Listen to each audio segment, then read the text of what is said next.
নমস্কাৰ মোৰ প্ৰিয় বন্ধু বান্ধৱীসকল মই আজি বুক ফেয়াৰৰ পৰা অনা কিতাপ এখন পঢ়ি থাকোঁতে তাত পটককৈ এটা শব্দ পালোঁ পেট্ৰ'ডলাৰ। তাৰপিছত মই জানিব বিচাৰিলোঁ পেট্ৰ'ডলাৰনো কি। কাৰণ মই আমেৰিকান ডলাৰ নাম শুনিছোঁ, ইজিপচিয়ান ডলাৰ নাম শুনিছোঁ, ছিংগাপুৰিয়ান ডলাৰ নাম শুনিছোঁ, কিন্তু পেট্ৰ'ডলাৰ শুনা নাই। সেইকাৰণে এতিয়া মই ক'ব খুজিছোঁ আমাৰ পৃথিৱীৰ বহুতো দেশত তেল উৎপাদন হয়, খাৰুৱা তেল।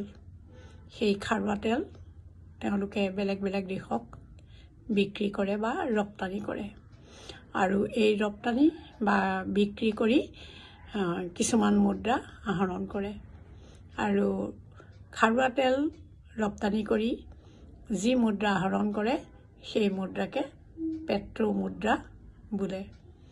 যেনে আৰু এটা কথা ক'ব খুজিছোঁ, যিটো কি আছিলে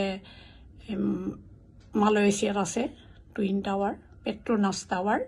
সেই পেট্ৰ'নাছ টাৱাৰো কোনো মানুহে চাব পৰা টাৱাৰ নহয়। সেই পেট্ৰ'নাছ টাৱাৰ দুটা হৈছে এই পেট্ৰলৰ বাবে, অইলৰ বাবে থকা ছিগনেল। ধন্যবাদ।